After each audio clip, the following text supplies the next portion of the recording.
Hi hello friends, welcome to my channel. ನಾನು ನಿಮ್ಮ ಪ್ರೀತಿಯ ಗೆಳತಿ ಮಲೆನಾಡ ಗೃಹಿಣಿ ಚೈತ್ರ.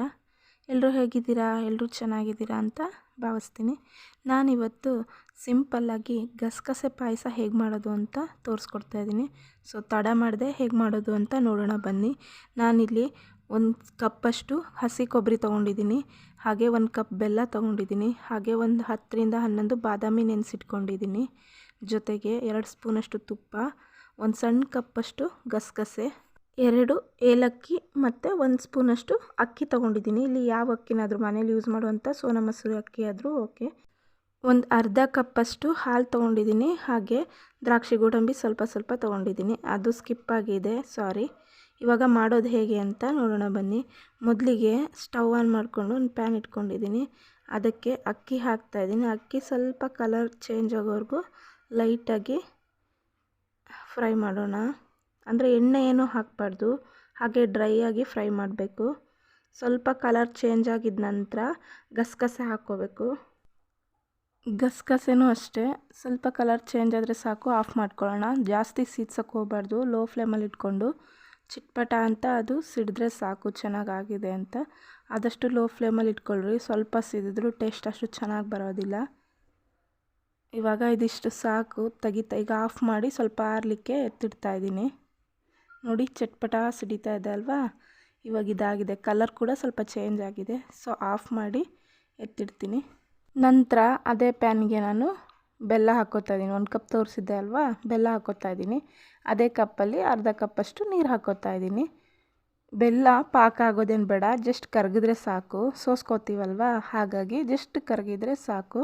ನೋಡಿ ನೀಟಾಗಿ ಕರಗಿದೆ. ಇವಾಗ ಆಫ್ ಮಾಡಿ ಇದನ್ನು ಸೈಡ್ಗೆ ಇಡೋಣ, ಸ್ವಲ್ಪ ತಣ್ಣಗಾಗಲಿ. ಈಗ ನಂತರ ನಾವಿಲ್ಲಿ ಒಂದು ಮಿಕ್ಸಿ ಜಾರ್ ತಗೋತಾ ಇದ್ದೀನಿ. ಇದಕ್ಕೆ ಇದು ಪೌಡ್ರು ನಾವು ಫ್ರೈ ಮಾಡ್ಕೊಂಡಿದ್ವಲ್ಲ, ಡ್ರೈ ಫ್ರೈ ಗಸಗಸೆ ಹಾಗೂ ಅಕ್ಕಿನ ಅದನ್ನು ಹಾಕ್ಕೋತಾ ಇದ್ದೀನಿ. ಜೊತೆಗೆ 2 ಏಲಕ್ಕಿ ಇತ್ತು ಹಾಕ್ಕೋತಾ ಇದ್ದೀನಿ, ಆಮೇಲೆ ಕೊಬ್ಬರಿ ಹಾಕ್ಕೋತಾ ಇದ್ದೀನಿ. ನೀವು ಒಣ ಕೊಬ್ಬರಿ ಬೇಕಾದರೂ ತೊಗೋಬೋದು, ಅದು ಚೆನ್ನಾಗಿರುತ್ತೆ. ಹಾಗೆ ಬಾದಾಮಿ ಕೂಡ ಹಾಕ್ಕೋತಾ ಇದ್ದೀನಿ. ಬಾದಾಮಿ ಇಲ್ಲಿ ನಾನು ಒಂದು 10 ನಿಮಿಷ ಮುಂಚೆ ನೆನೆಸಿಟ್ಟಿದ್ದೆ. ಇವಾಗ ಇಷ್ಟನ್ನು ಒಂದು ಸ್ವಲ್ಪ 1 ಟೈಮ್ ರುಬ್ಕೊಂಬನ್ನಿ, ಅಂದರೆ ತರಿಯಾಗಿ ರುಬ್ಕೊಂಬನ್ನಿ. ನಂತರ ಇದಕ್ಕೆ ಅರ್ಧ ಕಪ್ಪಷ್ಟು ಹಾಲು ಹಾಕ್ತಾಯಿದ್ದೀನಿ. ಅರ್ಧ ಕಪ್ ಹಾಲು ಹಾಕಿ ಜೊತೆಗೆ ಸ್ವಲ್ಪ ನೀರು ಹಾಕ್ತಾಯಿದ್ದೀನಿ. ಹೀಗೆ ಮಾಡೋದ್ರಿಂದ ಗಸಗಸೆ ನೀಟಾಗಿ ನುಣ್ಣಗಾಗುತ್ತೆ ಅಂತ. ಮೊದಲೇ ನೀರು ಹಾಕೋದು ಹಾಲು ಹಾಕೋದು ಮಾಡಿದರೆ ನುಣ್ಣಗಾಗೋದಿಲ್ಲ.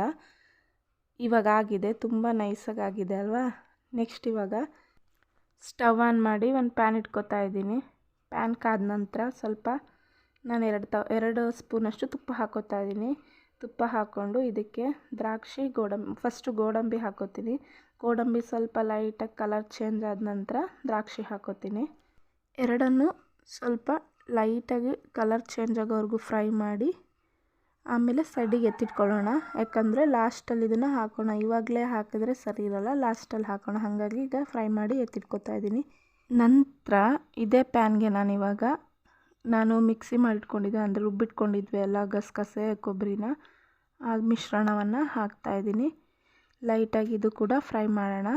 ಹಾಗೆ ಇದ್ರ ಜೊತೆಗೆ ನಾವು ಬೆಲ್ಲ ಕಾಯಿಸಿದ್ವಲ್ಲ, ಅದನ್ನು ಕೂಡ ಒಂದು ಟೀ ಸೋಸೋ ಜಾಲರಿಯಿಂದ ಹೀಗೆ ಸೋಸ್ಕೊಂಡು ಹಾಕ್ಕೊಳ್ಳೋಣ. ಏನು ಗೊತ್ತಾ ಫ್ರೆಂಡ್ಸ್, ಯಾರೆಲ್ಲ ನಿದ್ದೆ ಸರಿ ಬರೋಲ್ಲ ಅಂತ ಹೇಳ್ತಾರೋ, ರಾತ್ರಿ ಈ ಪಾಯಸನ ಮಾಡಿ ಕುಡ್ದು ಮಲ್ಕೊಂಡ್ರೆ ನಿದ್ದೆ ತುಂಬ ಚೆನ್ನಾಗಿ ಬರುತ್ತೆ. ಅಂದರೆ ನಿದ್ರಾಹೀನತೆಗೆ ಒಂದೊಳ್ಳೆ ಮನೆಮದ್ದು ಅಂತ ಹೇಳ್ಬೋದು. ಇದನ್ನು ಒಮ್ಮೆ ಟ್ರೈ ಮಾಡಿ, ಸುಳ್ಳಲ್ಲ, ಓಕೆನಾ. ಇದು ಒಂದು 5 ನಿಮಿಷದಲ್ಲೇ ಕುದ್ಬಿಡುತ್ತೆ. ಆದರೂ ಈಗ ಉಕ್ಕೋ ಚಾನ್ಸಸ್ ಇರುತ್ತೆ. ನಾವು ಹಾಗಾಗಿ ಲಿಡ್ನ ಕ್ಲೋಸ್ ಮಾಡಬಾರ್ದು, ಹೀಗೆ ಓಪನಲ್ಲಿಟ್ಟು ಆವಾಗವಾಗ ಹೀಗೆ ಬಾಡಿಸ್ತಾ ಇರಬೇಕು, ಇಲ್ಲ ಅಂದರೆ ಉಕ್ಬಿಡತ್ತೆ. ಹಾಗೆ 5 ನಿಮಿಷದಲ್ಲೇ ಇದು ಕುದಿನೂ ಕೂಡ ಬಂದುಬಿಡುತ್ತೆ, ಬೇಗ ಆಗುತ್ತೆ. ಇವಾಗ ಇದಾಗಿದೆ. ಈಗ ಲಾಸ್ಟಲ್ಲಿ ಇದಕ್ಕೆ ದ್ರಾಕ್ಷಿ ಗೋಡಂಬಿ ಫ್ರೈ ಮಾಡಿಟ್ಟಿದ್ವಿ ಅಲ್ವಾ, ಅದನ್ನು ಕೂಡ ಹಾಕ್ಕೋತಾ ಇದ್ದೀನಿ. ಹಾಕ್ಕೊಂಡು 1-2 ಸಲ ಬಾಡಿಸಿ ಆಫ್ ಮಾಡಿ ಸ್ವಲ್ಪ ತಣ್ಣಗಾಗಲಿಕ್ಕೆ ಸೈಡ್ಗಿಡೋಣ. ಸ್ವಲ್ಪ ತಣ್ಣಗಾದ ನಂತರ ಇದನ್ನು ನಾವು ಸರ್ವ್ ಮಾಡೋಣ. ನೋಡಿ ನಾನಿಲ್ಲಿ ಬಾದಾಮಿನ ಸಣ್ಣಕ್ಕೆ ಕಟ್ ಮಾಡಿ ಈ ಥರ ಮೇಲೆ ಗಾರ್ನಿಷಿಂಗಿಗೆ ಹಾಕ್ಕೊಂಡಿದ್ದೀನಿ. ತುಂಬ ಚೆನ್ನಾಗಿ ಕಾಣ್ತಿದೆ, ಹಾಗೂ ನೋಡಲಿಕ್ಕೂ ಅಷ್ಟೇ ಅಲ್ಲ, ತಿನ್ನಲಿಕ್ಕೂ ಕೂಡ ಸೂಪರಾಗಿರುತ್ತೆ. ಐ ಹೋಪ್ ಈ ರೆಸಿಪಿ ನಿಮಗೆ ಇಷ್ಟ ಆಯಿತು ಅಂದ್ಕೋತೀನಿ. ಇಷ್ಟ ಆದರೆ ಸಾಲದು, ನೀವು ಕೂಡ ಮನೇಲಿ ಟ್ರೈ ಮಾಡಿ ಹೇಗಿತ್ತು ಅಂತ ನನಗೆ ಕಮೆಂಟ್ ಮಾಡಿ. ಹಾಗೆ ಯಾರೆಲ್ಲ ನನ್ನ ಚಾನಲ್ನ ಇನ್ನೂ ಸಬ್ಸ್ಕ್ರೈಬ್ ಮಾಡದೆ ನೋಡ್ತಿದ್ದೀರೋ, ಪ್ಲೀಸ್ ಸಬ್ಸ್ಕ್ರೈಬ್ ಮಾಡಿ, ಲೈಕ್ ಮಾಡಿ, ಶೇರ್ ಮಾಡಿ. And thank you for watching. Bye.